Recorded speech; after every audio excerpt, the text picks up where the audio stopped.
This is nice that it's so close that I can reach it. Yeah. Yeah. I like it. It's very, very comfortable. Good. Susanna. Yay, Yoshi. I would say warm welcome to the podcast, but we are in your home. So, we are. Yes. So we're both kind of welcoming each other, yes. I suppose. I feel very welcome in your home. Thank you. That is wonderful. Yeah, I'm glad you like it. It is an old hippie den, but it is delightful. I love it. I said that was the first thing I said when I walked in here a few days ago. Like, oh, there's so much cool stuff going on here. Yes. We do collect stuff from all over, everywhere we go, and when we moved together, actually, it turned out that our furniture styles just matched. Oh yeah, totally. Yeah, it was really bizarre because what I brought from when I lived in Indonesia was perfectly matching with the sofa Clint had, and it was like, oh my god, it's nice. Like blended perfectly well. That's awesome. That's awesome. So I know you from the retreat. Yes. That I went to in January. Yes. With Keter, psychedelic retreat outside of Amsterdam. Mm-hmm. You were one of the facilitators, therapists that was working there. And you had an amazing energy. Bubbly, super happy, fun energy, and great stories. And I told you right away during that retreat, I will come back to Holland at some point, and we need to do a podcast because I want more of this energy in my life. Okay, all right, yeah. Well, I think I did have the energy because I found the right profession for me that was quite clear from when I started a few years ago.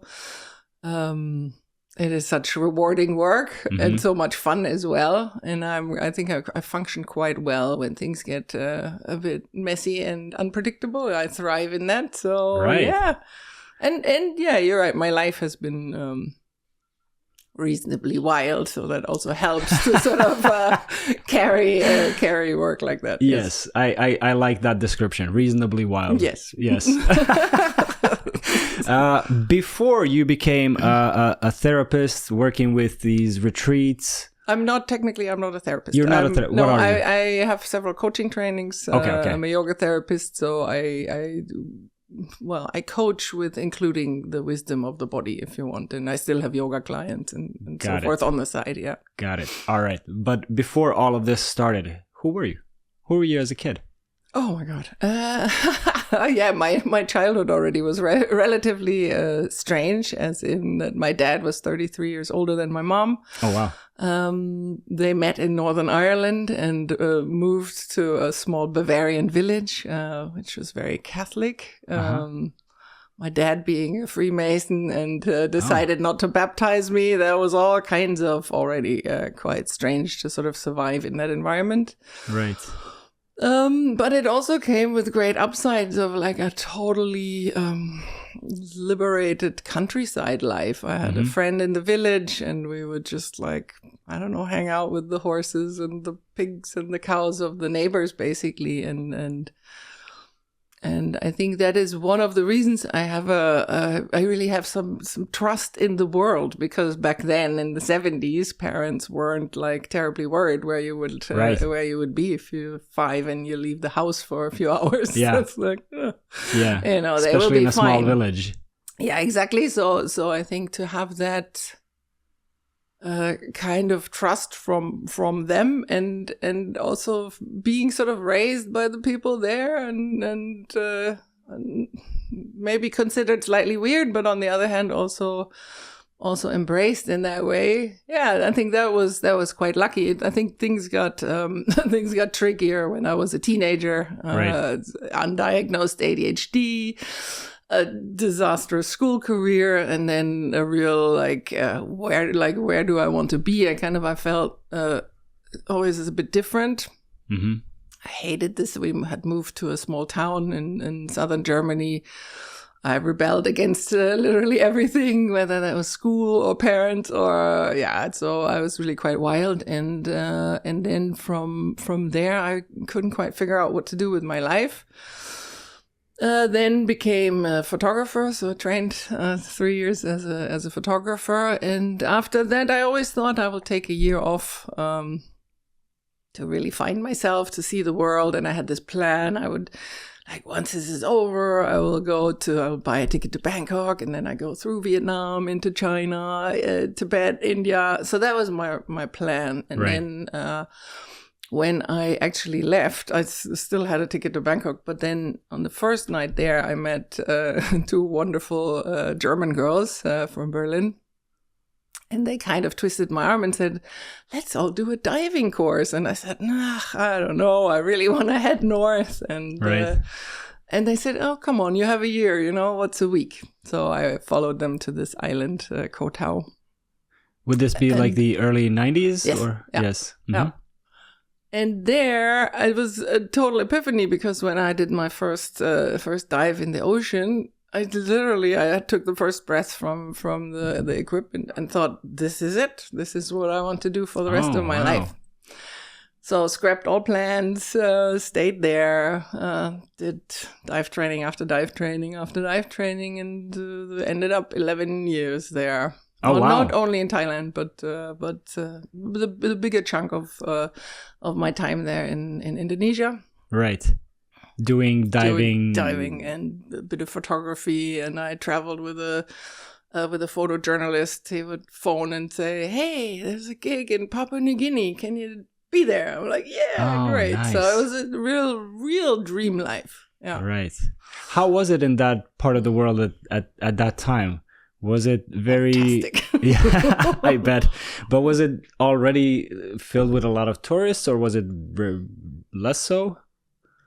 Yeah, there were tourists, but I think it was kind of still a different kind of tourism. It was before, or it was like email then came, but the first years there, I remember I worked for this resort on the northeast coast of Bali. They didn't even have a phone line, so just to get guests booking, you'd have to drive for 45 minutes to the next town where they had like a fax machine in the restaurant. So it was still very... Yeah, people really enjoying the adventure of traveling in a foreign land. Right. And I think that was, I think that's different now, where everything's Instagrammable and this restaurant hype and this, that wasn't at all the case. So yeah, there were tourists, but it was also, if there wouldn't have been, I wouldn't have made a living. Yeah. So. It's interesting. We talked about this the other day. Like now, if you're going somewhere, you want to check what are the ratings for the restaurant, so you get the restaurant you want. Do you think people would have done that in your days as well if it was available? I don't know. What I do sometimes think is that since when I left and I was hanging out with these two lovely girls from Berlin, and we were sort of living the Thailand beach life, there must be hundreds of pictures on film of us just doing sort of the selfie thing. So that was a thing then. Yes. I can definitely say that. With the reviews, I think what I miss traveling to exotic locations now is that you're not in communication with other people, because back then traveling was like you try to meet people and then you ask these people, where is it nice to go? What's the best beach, or how do you have a wild tip? And that whole like really that vibe is not happening anymore. And now the children of friends of mine, they're now 18, 19. They also go to Indonesia, but they have everything sussed out on booking.com, and they don't necessarily need to talk to anyone anymore, right? Yeah, everything is available online now, and you don't really have to socialize. You don't have to You're socialize. not forced to socialize in the same way that you were before. Yeah, not for like survival or for like the sake of adventure that we didn't have, and that was, of course, super fun to to just see the world like that and go where the wind blows you and so forth. So that was really nice. Yeah, I guess in my 20s the internet was already a thing, but it wasn't as developed as today. So you didn't have a smartphone with internet wherever you went. No, so I didn't have a phone. No, of not course. until No. quite late. I mean, when I was in my 20s, Yes, when I yes. started traveling around, I kind of was the in-between generation where, yes, we did have the internet, but you still had to go out and talk to people because you're in another country and internet is super expensive. Exactly. You only have it where you have free Wi-Fi somewhere, and it's Yeah. not everywhere in every restaurant like it is today. Yeah. So I got a little bit in between, I guess. So that must be harder, no? Is it not? Because I sometimes wonder if you still remember the good old days. And because I can imagine that someone who's 18 now, they would not be able to fathom what that would be like to not have a smartphone. So to know both is almost harder, no? I think we are the last generation. We're a special generation because we were around before this happened, and we're of age to understand the development once it would happen. We were young enough to kind of get all the new tech early, whereas my parents, not really. They didn't really understand what was happening, but we were old enough to remember how it was and saw all this entire development. And I think I've talked about this on the podcast before. I think it's a very important generation because we saw what the internet was in the beginning. Yeah. How hopeful it was, how rebellious it was, and what it promised to be. And we saw that what Google was. Google was a search tool. You put in a couple of words and then you get the results that match that word. Yeah. And then we saw it go from that to, all right, now the top results are paid ads. Yeah, I know. All right, cool. But they're still, search results. And then we saw that it became curated material. Even the organic results are not exactly organic. It's some people will get an advantage. And now with the AI result being top, we have seen all of this at an age where we're young enough to kind of get what's going on. Whereas people who are a few generations younger than myself, this is normal to them. Yeah, I know. They haven't even seen how it used to be. Yeah. So it's like, you put in a search query and you get the AI to tell you the truth. Yeah. And that's the scary thing. Like the generations that follow that haven't seen the development, how are they going to interpret the world if they are born into this where AI tells you what's right? That is a weird thing. It is weird, I have to say. And I never wanted to become one of these people that say it was always better in right. in the 80s. I have to say it was better in the 80s. Yeah, there are definitely some benefits. In many ways. I not everything, that, of course. Exactly. Yeah, of course, exactly. Yeah. It has upsides, but it's. I think in many ways I'm totally glad that that not everything was documented that I was up to in these early years there. Yeah, I'm super glad I had to kind of find my own way. Yeah, and I think it gave me a sort of a good sense of who's trustworthy and who isn't. You trial and error. You meet people and some are jerks, and then okay, better be a bit more careful next time. So I think also in terms of doing this work now with the psychedelic retreats, it feels like I've actually been preparing for this by living a life like that, or by being a diving instructor. And literally my job is to take people from one world into a totally foreign world. Right. And it's also part of our world. There are similarities. Exactly. And they have to sort of trust me with their lives that they will make it back to the surface in one piece. And to also, I think, to grow into that responsibility that it is also really helped. So in a way, I'm not a trained therapist. That is a downside, of course, in some regards. But I've been eating psychedelics for 37 years, so that does qualify you for some types of therapy work. Yes, yes, absolutely. Yes, so. I think the life that kind of took many turns and ups and downs and so on still gave me being and ending up in this profession a great deal of value, I think. Yeah. Tell me about your first trip. Oh, the first trip. Well, it was actually a friend of mine who picked them from the meadow in near where we lived. it was giggly, and not, of course, I wasn't after, certainly not enlightenment. No, I still am not after that. But I wasn't after insights. I was like, anything to get me away from myself or out of myself was good. So I was very, very curious. I still am. I think it's one of the driving forces in my life. So that was a good way in because it was nothing but light and fun. And I think the second experience was LSD, and that was a bit harder because it was so long and I had to kind of hang on. All right, sorry, quick break. Maybe a couch is arriving. We'll take a quick break here. All right, and we're back. We have a couch delivery. Yes, so we might take another quick break when the couch actually arrives up the stairs. Fingers crossed. So you were saying you had the fun experience with the mushrooms in the meadow, and then the LSD was different? No, it wasn't. It was different in the sense of I understood that there's a mental, emotional component all of a sudden that takes time to get used to. It was still wonderful. And I think it was, it was the start. I didn't. I had a little bit of a break from psychedelics in the years where it was all very, very much pubs and beer and rock and roll. And then I rekindled the flame when I went traveling again. Because back then in Asia, you could buy mushroom omelets and pineapple mushroom shakes in all the beach bars. So I think in the younger years, I've had mushrooms a few times with friends of mine, and that was all really good. So I don't think I had a difficult psychedelic experience until I was in my 30s. Oh, wow. Yeah.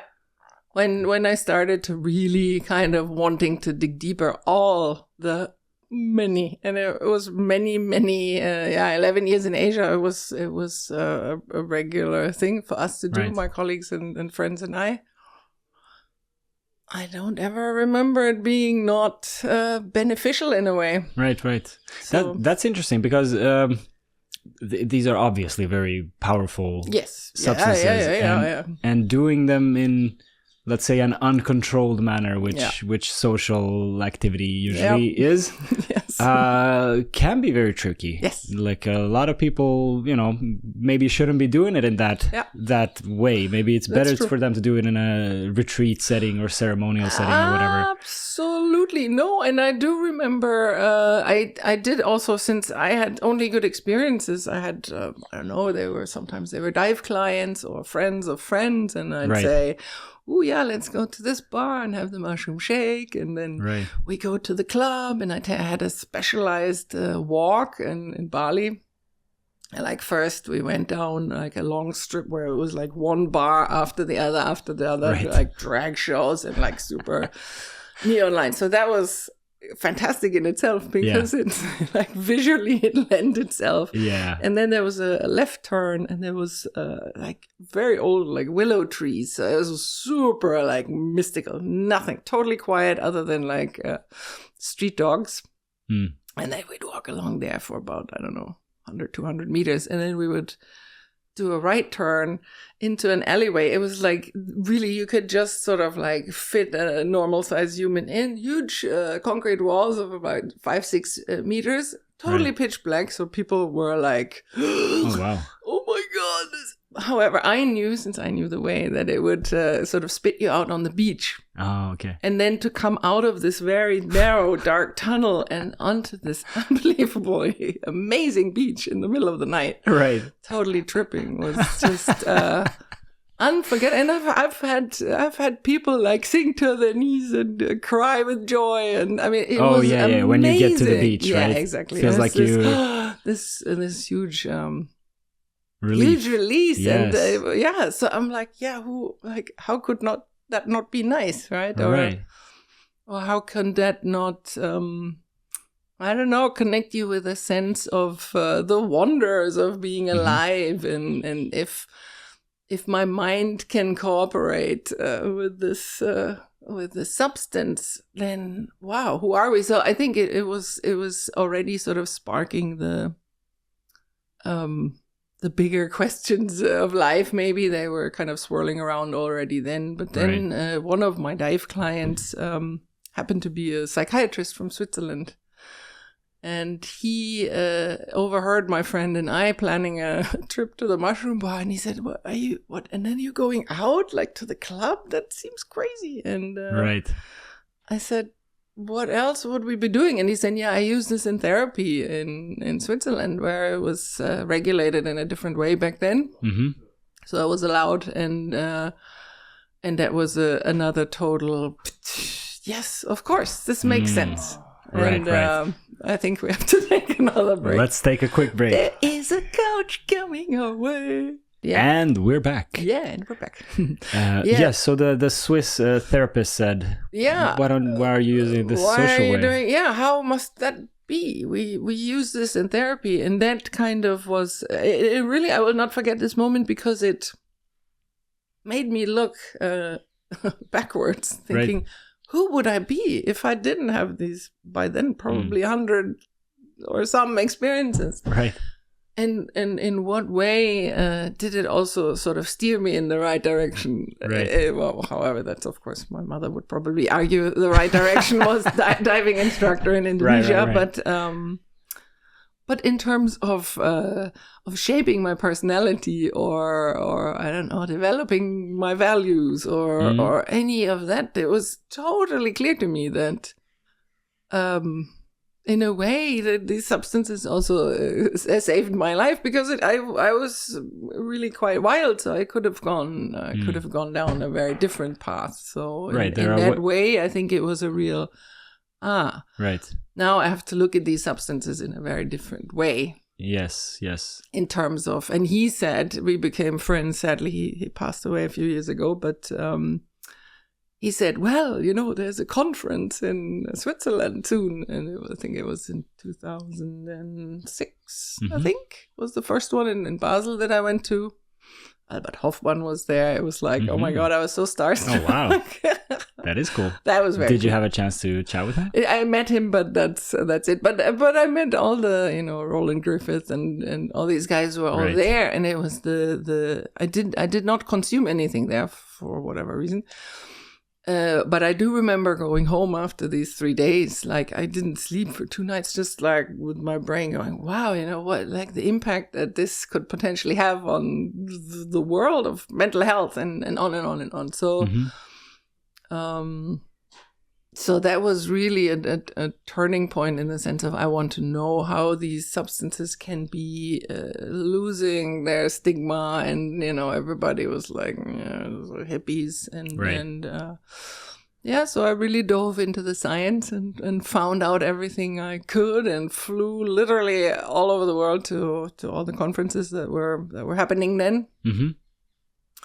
And that was great and interesting. And then when I had already moved back to Germany by that point, and I was living in Munich, and I thought, okay, I need to sort of find out how can this be done in a more therapeutic setting. There was a Swiss church. You could become a member. Mm-hmm.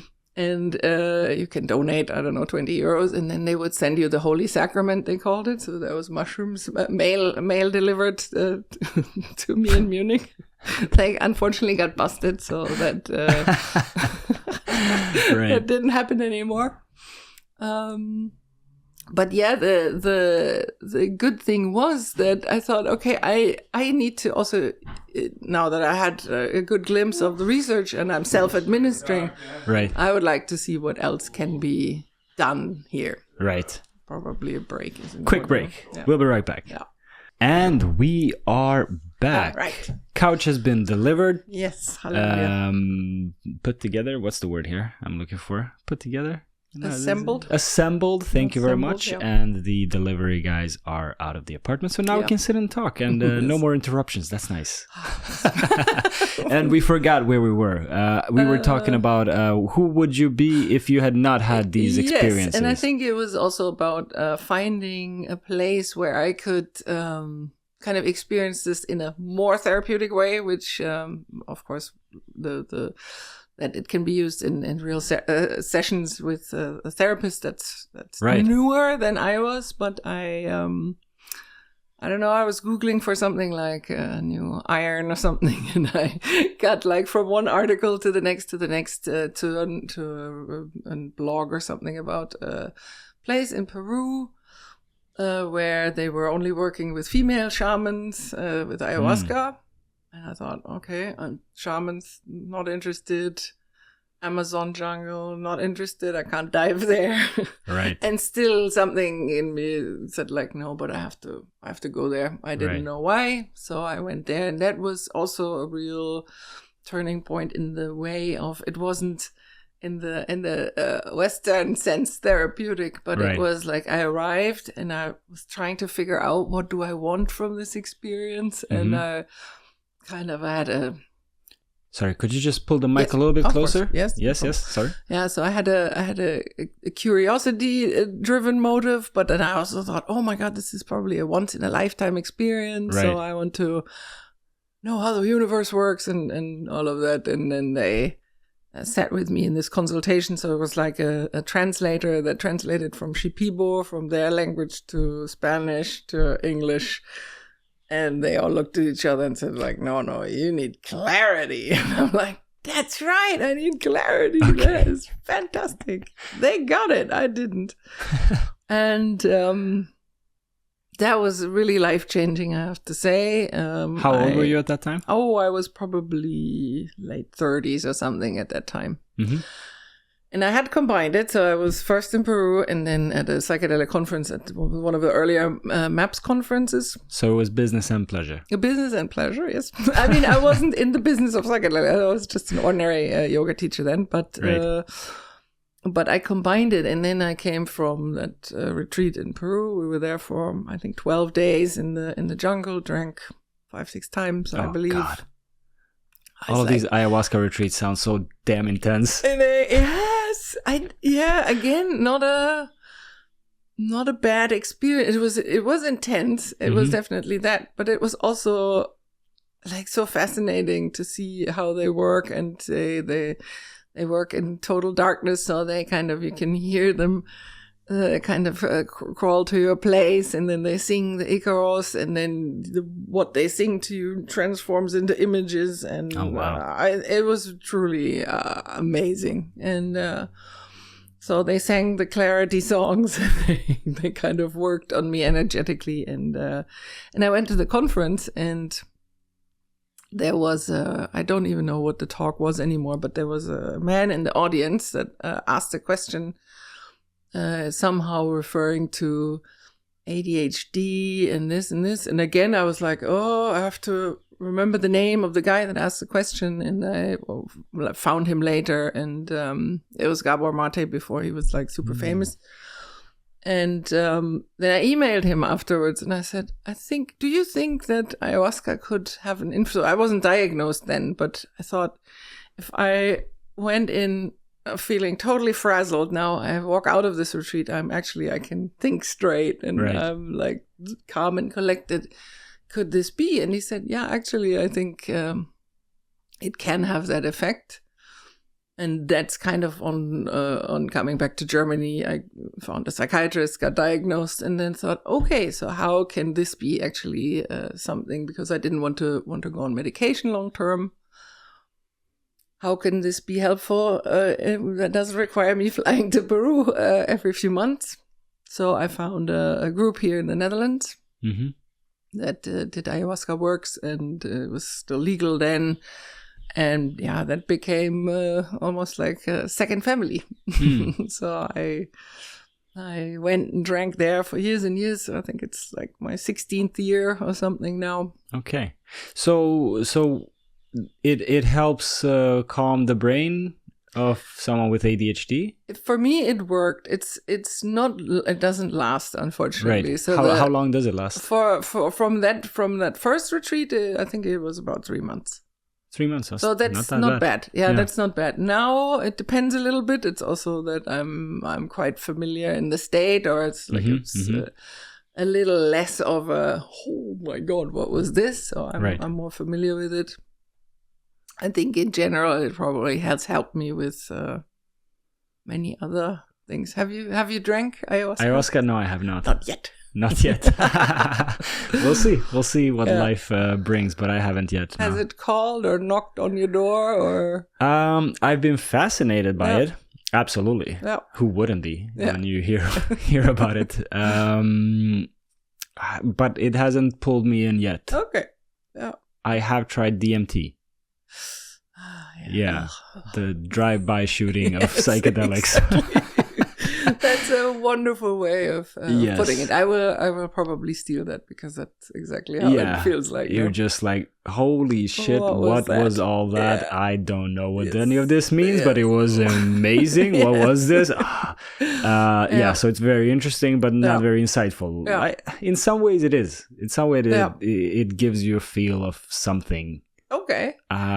Because it's I always say like the early part of the onset of the ayahuasca is what I really don't like. Oh, okay. Which is like full on DMT, and then I like when it kind of winds down a little bit, when it's like a real kind of a contemplation type of in and out, up and down, and like real deep insights. And I don't need the space aliens and no, I didn't have any of the entities or anything like that. I just it was the first time I experienced full ego dissolution or ego death, whatever you call it. Yeah. And that was magical. Yeah, like that just is experiencing that and going somewhere and experiencing without an ego. Mm-hmm. Yeah, that was a mind trip. It was I when I came back out of it, I was like, I started laughing. I'm like, how is this possible? Yes. How is this possible? And I start realizing, oh yeah, I'm a human being. Right.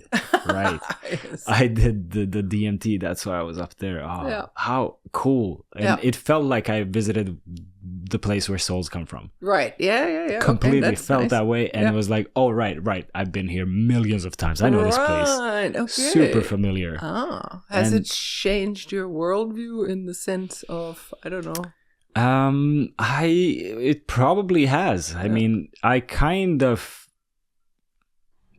not like religiously raised. I'm very atheistically raised, and but I'm much more open to whatever there being something. And I've kind of always felt like, sure, why not? There's a soul or something, and more stuff happens when we die than just, decomposing. Yes. So I've been open to that. That was kind of confirmation. That was like, yeah. Okay, because that can also be a source of comfort, no? Yes. In a way to go. The day after, I was at work, at the office, and I just couldn't stop smiling. Okay. I just couldn't stop smiling and thinking like, this is like nothing. You guys know that there's like way more behind all of this. Like this is such a small part of what life and experience is. And so in a sense, it was very good. It was very I don't know, hard to put a finger on, but like it gave me a joy of life in a way, I suppose. So nothing like new. It just confirmed and amplified kind of thoughts I already had. But experience, it's like if I tell you what the water is like to go swimming, I can talk all day long, and it's like, it sounds great, but once you dip your toes and it's like, right, now I get it. Exactly. That's kind of what it felt like. Okay, I kind of figured this was it, and then I dipped my toes and I was like, right, yeah. Yes. This is what it is. Yes, nice. Oh, that sounds really good, actually. Oh, yeah, it was great. Okay. So yeah, I would probably be open to ayahuasca at some point, but it hasn't called me yet. All right. Well, let us know if it does. We can point you in the right direction. Yes, will do. Okay, so you started going to these conferences. You started realizing that there's more here than just, having fun. Yes. How did it go from that to, I want to work with this? Yeah, actually, it was not. It was a slow burn, I have to say. For this ayahuasca group that I drank with for some years, I ended up working for them. I became an assistant in their works at first, and then I did the organization, meaning taking care of the bookings for a while, and that kind of gave me also an insight of how hard this is to run. So it took a while for me to to really warm to the idea, or also to like see myself in that role and carrying the responsibility, of course, also. And then the pandemic hit.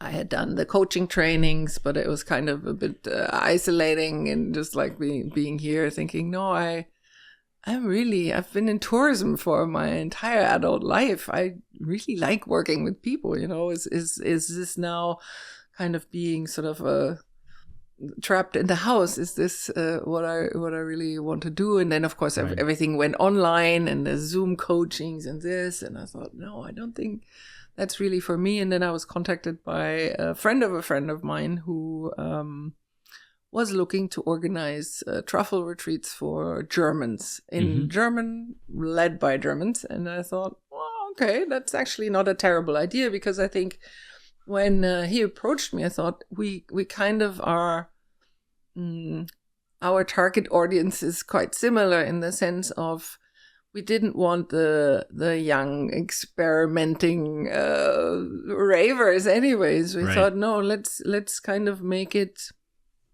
in a way that that normal middle-aged people who really have, like, I don't know, a midlife crisis, or they're going through a bad breakup, or are coming out of a burnout, or just want to explore but don't want to be sold an ideology, or find themselves in a hippie circle where everything is about I don't know, the moon and the stars. And not to knock that in any way, but I thought my strength also with teaching yoga was kind of bridging the gap and kind of enticing people that wouldn't normally want to be in a typical yoga studio. So So in that sense, I think I thought, yeah, I'm intrigued. I could do this with him. And then that didn't work out, and then I was kind of faced with okay, do I continue on my own? Like, do I want to have my own business with this? And that was kind of I had by then sort of realized I am pretty good at it. I like it. I can continue bringing in my husband eventually, and it doesn't have to be German. So it was a slow transition. In the meantime, I have worked for other companies to assist with their retreats. So it's also to kind of, over the I've probably assisted people for 12, 13 years at least. So that I've assisted iboga retreats. I've been initiated in Gabon with together with my husband and a friend of ours. So there was already, we were kind of pretty deep in this, and I thought, okay, I still find it sorry, that's another ring. Find it appealing to bring this to people who wouldn't necessarily ever consider, and with the research being what it is now. And all the, it's in Forbes magazine and GQ and it's all over. So it's really come out of the. Sorry, I have to answer the door. Quick break. Let's do it. And we're back. Again. All right. Yes. So you were saying. Yes. So I was already. I was kind of then left with the choice of just continuing it. We had built. A little bit of a following. I had some people working for us, and they continued with me. And I thought, okay, let's go step by step. And it's been a real adventure here. Nice. Before we move into what you're working with now and the kind of retreats you're arranging and facilitating, you mentioned your husband. Yes. Now, he wasn't always your husband. No, he wasn't always my husband. No, he was a fellow traveler. I've heard ayahuasca had a finger in the game. Would you mind sharing that story? Yes. We met there actually, and I was separated from my husband and didn't know where to turn. And it was also in a way complicated because I lived in Munich. With your previous husband? With my previous husband. We worked in the same place. I worked in his practice. So it was oh my God, I'm totally trapped. I can't, like, if I say no to this marriage, that also means no to homework and everything falling apart. So I was quite distressed, and I had a horrible hernia in the neck. Couldn't move. I was very trapped, and then the workshop started with basically saying, "Yeah, this is not your life, right? You can. I have that ability. I do believe to somehow I can have one foot in this world and one in the other. I'm quite comfortable, sort of fitting in, I guess. But it was like this realization of." No, it's like him and I want very different things from life. And then when you say the workshop during the ayahuasca experience, you got that sense that this is not the right life. It was I'm stealing his time. I'm betraying myself. This can't work. So that realization kind of went, okay, shit. Then that means my whole life is sort of falling apart. And I thought also what was interesting that in the years in Munich, I thought if I wouldn't, like, would I live here if my then husband didn't have his business there? I don't know, I would. And then, like, there were moments of, when I was in Peru or in the US, I'm like, oh, could I live here? Or where would I go if I was totally free, since I've already been kind of out of Germany for quite a long time. And then I thought, I think it could be Amsterdam. I think I would really like to live in Amsterdam. You were still having this monologue during during the ayahuasca trip. Yes. And then, anyways, we wrap up. We go to dinner. The next day, we drink again. And then, I sometimes I have like an internal dialogue, as in it feels like there's an external voice asking me stuff. So the voice comes and said, "Okay, so." Still clear, this is not the life for you. I'm like, yep, I get it. It's like, okay, good, because I have some news. The man you will be with is here across the room. So go over and hold his hand, you will see. And I'm like, yeah, I can't do that. I mean, we had met a couple of times, but like I meet 40 people every time when I'm there, so it wasn't. Not in a million years did this cross my mind in the slightest. And since I am driven by curiosity my whole life, I think it was a saving grace in many regards. The voice kind of kept on. If I would have had to guess, probably 2 hours of wow. And I'm like, I don't really know. But eventually I thought, okay, this is getting annoying. Let me just go and see what happens. So I walked over and ta-da! That kind of was it. That's the short version of the story. Is it was like, what's happening here? This is really bizarre. Like I can't believe this could be going on. And but then it kind of all fell into place. So. Yeah, of course it took time to dissolve the life in Munich. I moved out and in with a friend, and of course I had yoga clients and family and friends. So I'm not saying it was this was easy. No, of course not. But it was the spark. But it was like it initiated this, and then. Luckily, the man says he lives in Amsterdam, so I'm like, okay, that's kind of nice. and that's the man you're still with. And that's the man I'm still with. Yes. Now, of course, I've heard the story before, and I was so fascinated by it. So during an ayahuasca trip, you kind of get the realization that the life I'm living, the man I'm with, is not the correct for me. Mm-hmm. And then the voice tells you accept that. You're like, yeah, you're right. And then the voice tells you the man you're supposed to spend your life with is right over there, and points you in the direction of a guy who you've said hi to, basically. Yes. How is this explained? Like, how would you explain this? I don't really. This is a tough one because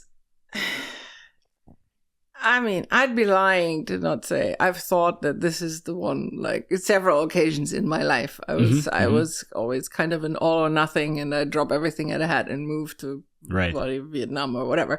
I've done all those things, and it's not ended that well. Yeah, and I think that's where I was, of course, also very hesitant.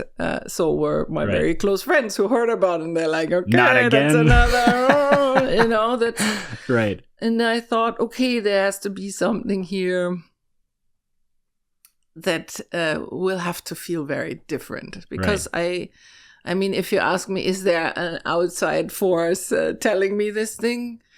I would have a hard time believing that. It's the conversations I'm having. I mean, it's what people say, right? Mother Ayahuasca told me this and this, and told me this and this. I'm like, yeah,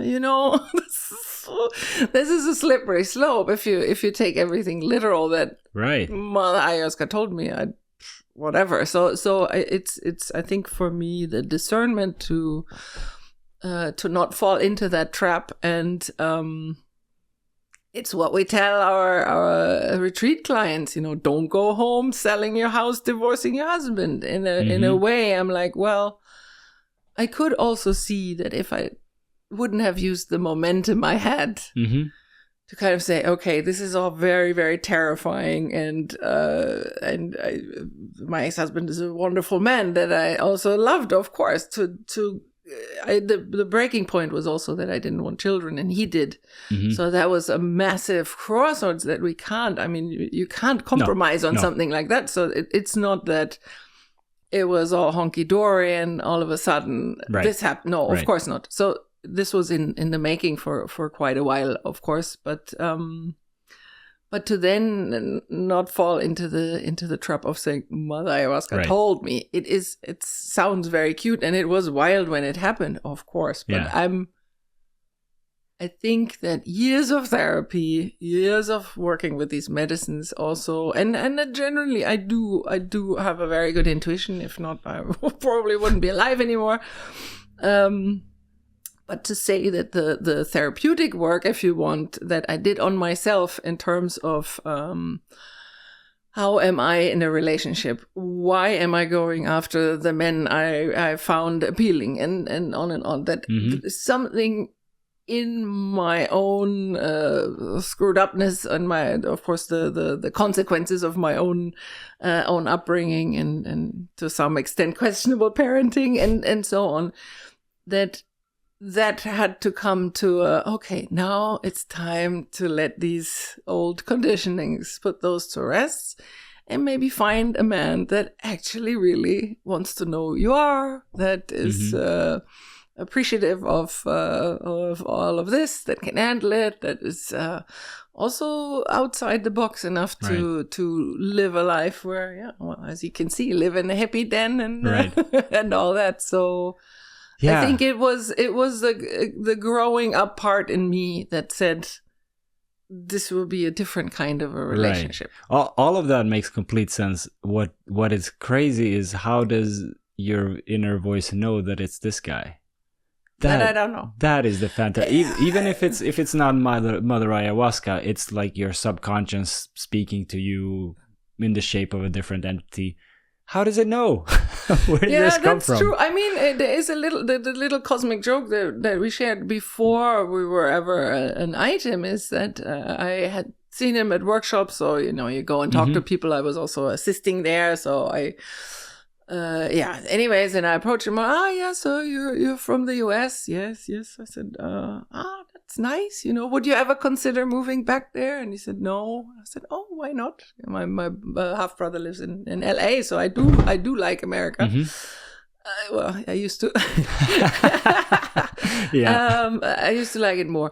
But then he said, no, it's full of Americans. And I said, oh, but there's wonderful Americans out there. And he said, name one. And I said, Frank Zappa. And he just went, oh my God. And I didn't say much else. But then later, when I knew him better, I came here. And there was all the Zappa albums from cover to cover. I'm like, that is crazy that a man that young, he was I don't know, 36 then or something, that he would even know who that is to begin with. I'm a huge fan. That's already weird. First, I'm a woman, and I'm also slightly too young for being a huge Zappa fan. So it was this, wow, there was it's almost like the cosmic joke of bling, have this. So I also do remember that being almost like a pointer to say, not that I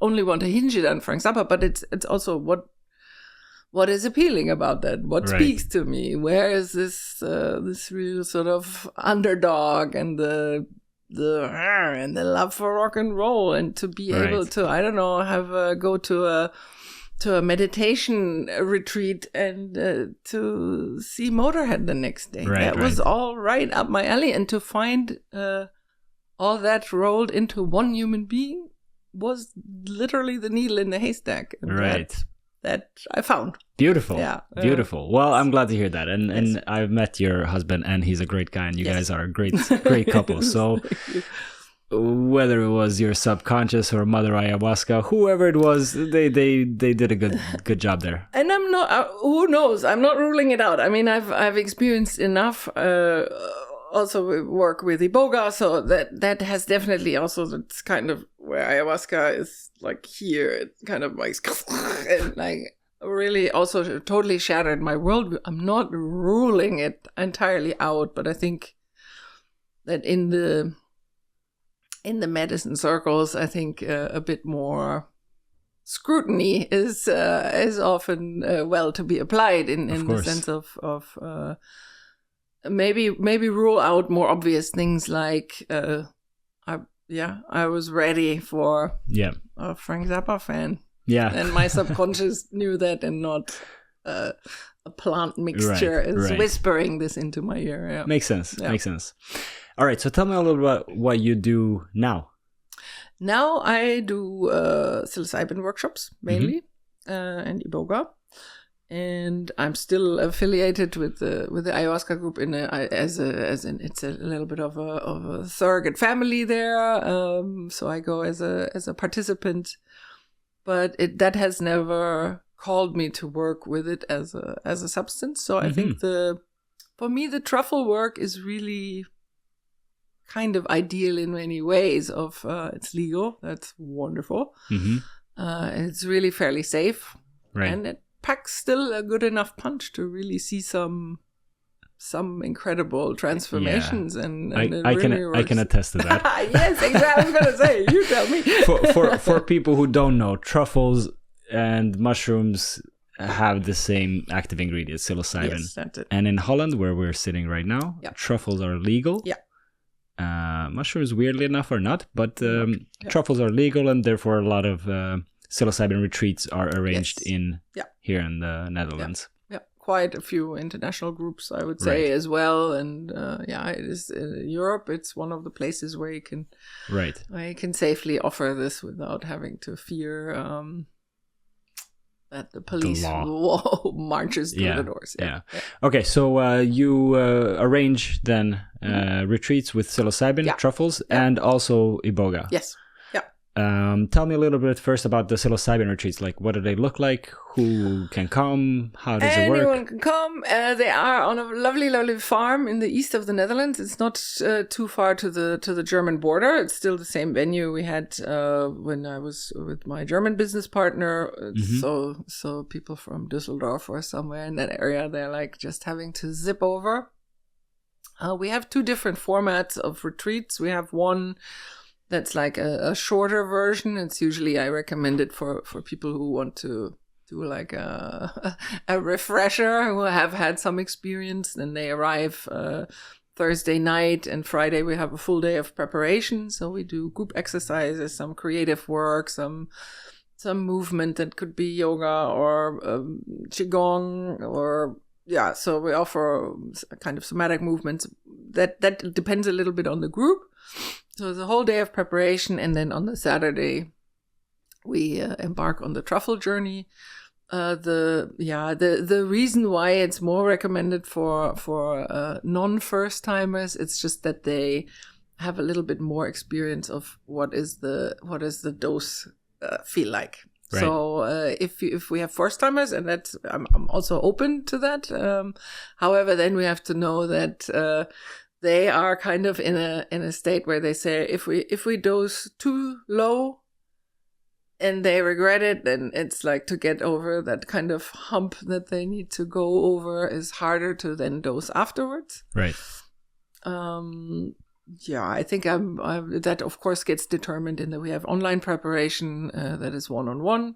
We have online preparation as a group, and we have the preparation day. And then at the end of the day, we say, okay, how much do you feel like taking? And then we sort of offer a range from our experience. What would that look like? And some people are like, I'm here, I feel safe, bring it on. And some people say, I would like to kind of enter slowly, and that's of course fine. I think one of the main things I really believe in to hand the participants some power in the sense of agency. Like I want people to make these. I understand they have no experience with the substance and need us for guidance. But then also to take responsibility not only for the journey, because the journey is only the very beginning. I think the walking out of the retreat and then going, what do I do with this mountain of insights, or where do all the feelings go that all of a sudden like evaporated out of me, and how to organize that. Of course, the idea is in the preparation and during the time there to make them ready to handle that. We do, of course, have one-on-one integration and also integration in a group online. But still, the more stable the people are that are leaving our retreat, the better for everyone. Yeah. Makes sense. Yeah, yes. So fairly similar then to the kind of retreat where I met you with Keter.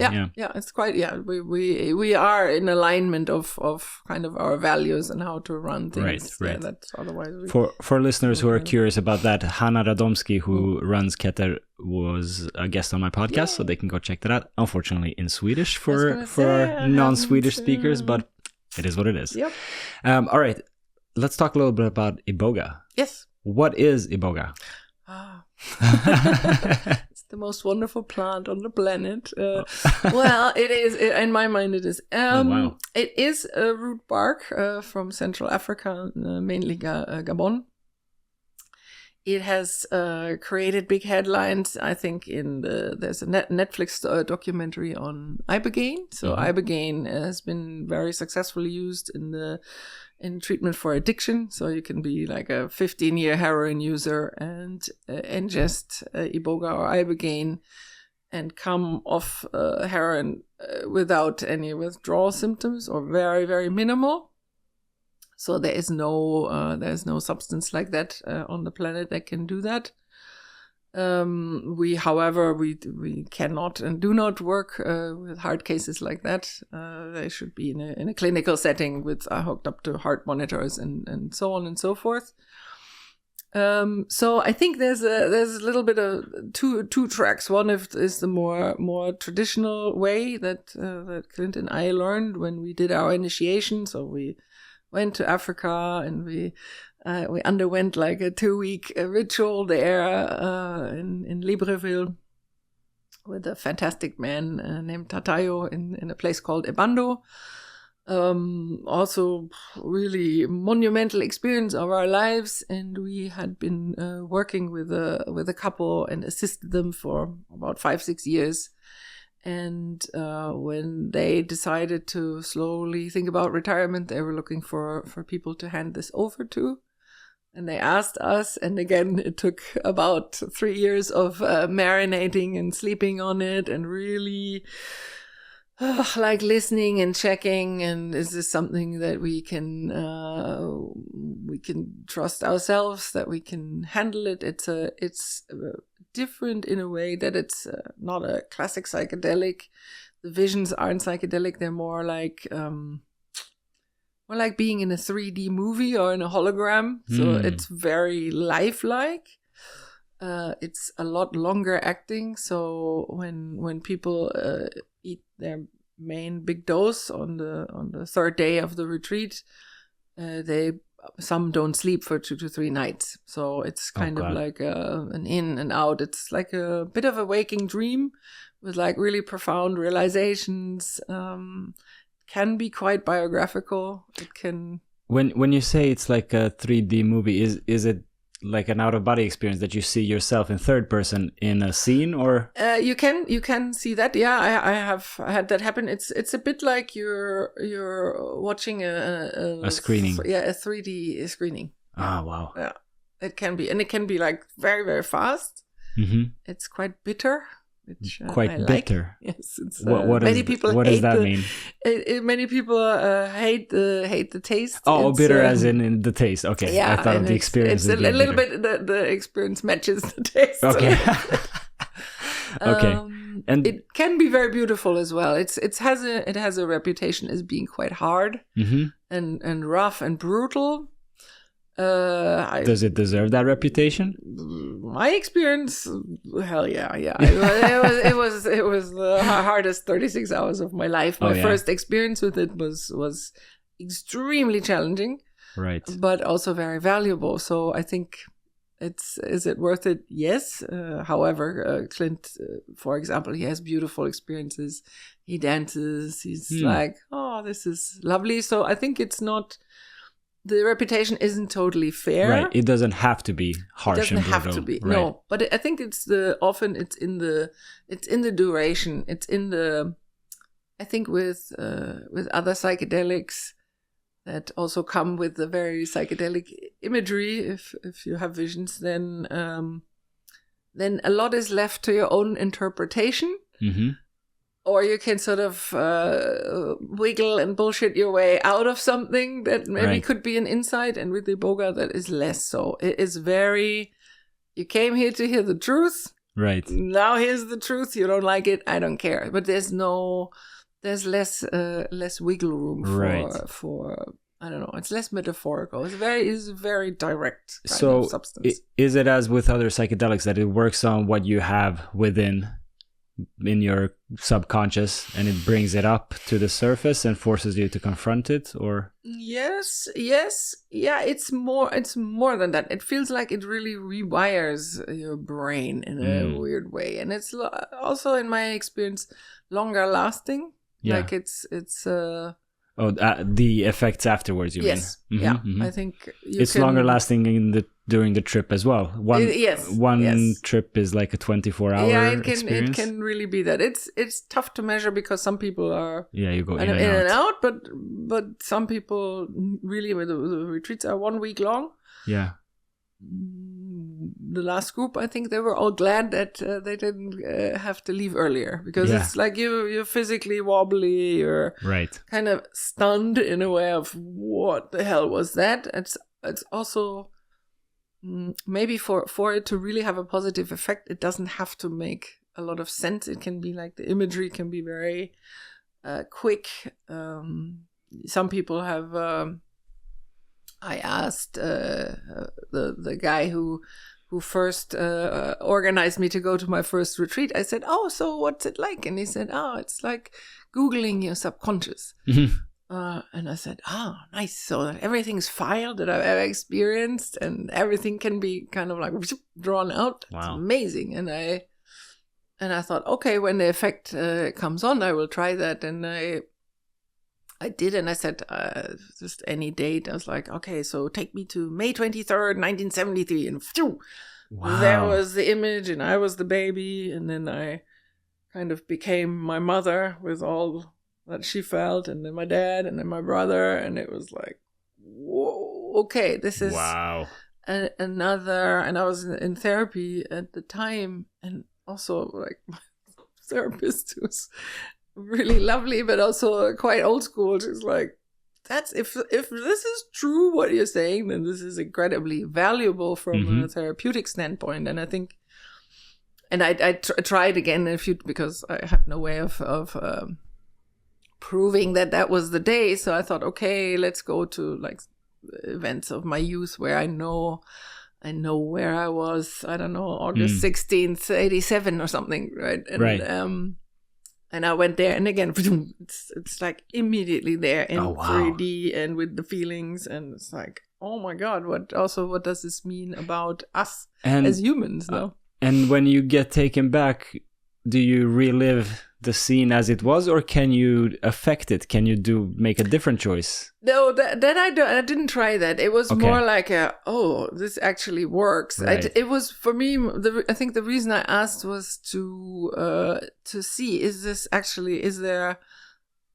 our brain as amazing to actually have this all stored in file cabinets that you can, with the right tools, to access that and also maybe reevaluate, because I think a lot of the stuff that our childhood sort of programs into us is so hard to get rid of, that I think if you revisit crucial scenes of your life, I'm not saying you can rewrite history in a way, but you can kind of give your current self a reference, to say, okay, this was then, now I'm really feeling this was then. I don't have to be ruled by these ghosts from back then. Indefinitely, I can let it go. So that I didn't specifically revisit after that, and but it's a truly magnificent experience. Yeah. So you mentioned the addiction aspect of it, that it can be helpful with that. What other kinds of benefits have you seen with people taking iboga? Oh, so many. It's the plant that makes you grow up. It's a real kind of the last year when we had our retreat, we of course eat a little bit during the retreat, and I didn't feel the effect, which is also intended to be that way. But when you say we of course eat a little bit, you mean the team, a little bit of the iboga. Yeah. Yes. Yeah, we need to stay awake with them. So. Yes. But what was really interesting was that despite during that time there, I didn't have any, of course, not any process or anything. But as soon as we wrapped up and we came home, I felt like I had like a little guard dog in my brain, that whenever my thoughts would kind of go down a kind of like a path where I would either, I think like bullshit myself, or where I would find an excuse for not having to do something, or just like nothing massive, but just these tiny little things where it's like, oh no, there's like a better track. There's a better reaction to this. There's like, here, realize this is an excuse you used again. No, you wanted to, and to have that kind of like a tiny little electroshock whenever a thought like that would happen, go like, back on track. Yeah, And this was amazingly helpful for 3 months. Oh, wow. To say, interesting. It's like having a coach in your mind that reminds you when you screw up. Super helpful. I bet. Yeah. Or, no, there I was unfair to this person. Or, I was mean to my mom. Or, right. It was real, like 24/7 immediate learning. And it's like, where's this? And at first I was like, what's happening to me? What could this be? And I thought, well, it is the only thing that was different is I ate a few spoons of iboga without even having like a noticeable effect in that. So no trip, no. And we do sometimes have that. People eat very small doses, and this is all it needs for them to kind of course correct. And that I think where it is valuable, and that's where the reference of it makes someone grow up. It's this sort of. I mean, I'm not a huge self-optimizing fan in many ways of everything has to be better and no, but I think to free ourselves from from the constraints of our conditioning, or generally if we want to live a more content life, then that includes to have our minds in check, right? That I always say, don't believe in everything you think. I think that is important to overhaul the narratives in our heads and say, oh, really? Is that actually a fact? Or am I just being hijacked by something that was planted there 45, 50 years ago? Right. Yeah. Programming. Yeah. Who is iboga not for? I know some psychedelics, pretty much all psychedelics should be avoided by people who have something like schizophrenia, paranoia. Yes. Are there any other like heart conditions, anything physical or psychic, mental that should stay away from iboga? Or well, I would almost reverse it and say, who is it for? Is a smaller group. I think it has to be a real wholehearted yes. I was a little bit worried with the documentaries out, and it's all over the press, and it's there's many people involved, and even the Texas government and so on and so forth. Like it's kind of the miracle substance that's going to fix the American opioid crisis, and that might be the case. Who knows? But let's say we exclude the people that have like severe drug addictions who were just not equipped to work with. I would say then I would, if you're curious about it, that's not enough. Then it's too big a deal. I would say it's only for people who feel a real full body yes, and they're like, this is what I need, or this is what I want, but there should not be a second of doubt, I think. Right. So I think it narrows it's of course there's some health considerations that other plants don't have. It has a way to prolong the QTC interval. What does that mean? Let's say that means like the time from the electrical charge for a heartbeat. That if you we make it do a full medical screening, that's important. Very, very low heart rates are therefore also excluded. Right. It's metabolized via kidney and liver, so this has to be all in good working condition. So there was a full-on health screening. So it does exclude a few people, not that many, but I think that's one risk that it's good to keep in mind. Needs to be it's very safe. Unless your cardiologist might say, oh, your heart's fine. Yeah, fine for living is not necessarily the same as fine for iboga consumption. Right. So that's where we have to be that makes sense. Very, very strict in Right. Yeah, I unfortunately had to turn an old friend away a few weeks ago. It sucks, but it's also the risk has to be kept at a minimum. Yep. What's the legal status of iboga? Got it. Not ideal. It's not fully illegal, but it's I will not scream it from the rooftops. Right. No. Okay. Fascinating. Other than your rooftop here. Other than this little porch. Yes.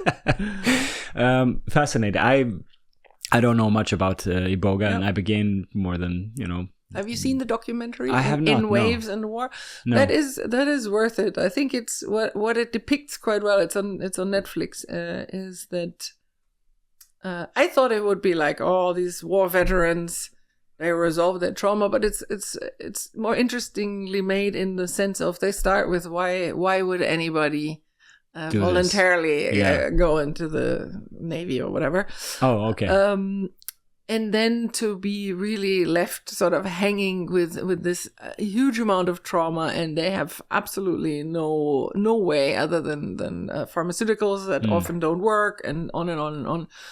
So to see these like enormous muscly men kind of go on this one journey and turn into entirely different human beings is it can't totally I think it's not what they're depicting is not the traditional context that we work like.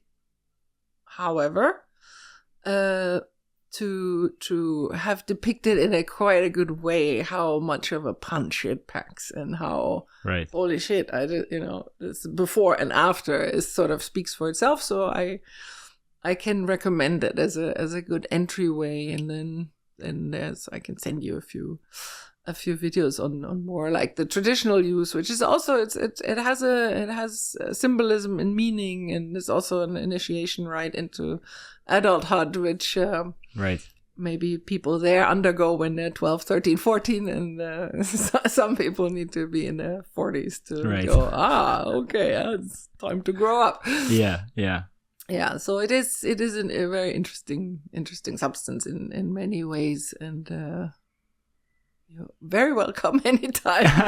Thank you. Should it ever come knocking? Yeah. If it comes calling, I will let you know. Yes,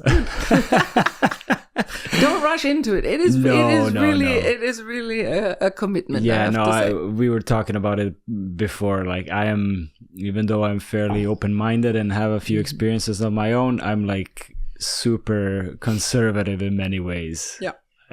Yes, that's a good thing. No, that is a good thing. I have tremendous respect for psychedelics, and really, I agree with you completely. It has to be wholehearted. You have to really feel like this is the right thing for me, the right time for me, the right mental state for me. It's something that you need to tread lightly into if you're treading into it. Totally agree. And I have to say that just because I survived these first 20 years of willy-nilly wild consumption of everything, it doesn't mean, of course, now that now that science is further, and there's ethical guidelines and what is integration and all these things. This is incredibly valuable. So I think you're totally doing the right thing by taking this seriously. Yeah. Just because I was robust enough to not be hurt by all of these wild self experiments doesn't mean that it's always like that. No. It's not necessarily a good idea. Good that you brought that up, because I did mean to ask you that before. Do you think that it's something about your personality type that allowed you to, dive into this world that willy-nilly, as you describe, and it actually working out? Probably. I must say the ADD must have something to do with it, in terms of I was just a thrill seeker, and I was I think I've often asked myself that if I had a lot of fear as a young person, and I think in some regards I did, but then I would run the other way to sort of compensate. I'm terrified of heights, so I go bungee jump. It's like that kind of, and not so much anymore now that I'm older. But I used to really live in extremes, like loving people and being easily overwhelmed, and so there's a lot of internal conflicting messages to fit into one person. And then also, I think, probably from how I was also brought up to kind of figure things out on my own. Like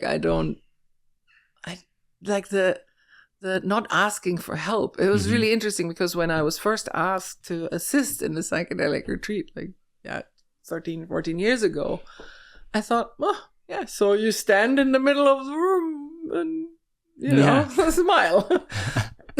Because I had never, in all those years prior, it would have never occurred to me to ever ask for help. And it doesn't mean when you were a participant, you didn't need the help.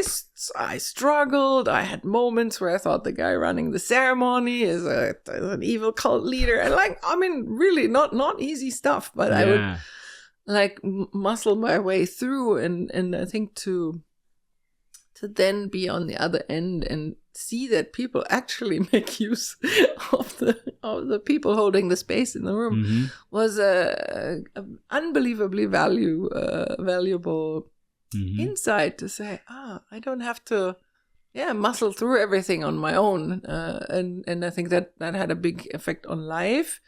So in that way, I think, and also when I started traveling, being, 20, 21 or something on my own, it's like without a smartphone. So you kind of, you figure it out, and you find yourself in sometimes really absurd situations where you're like back against the wall going, oh my God, could be my last evening.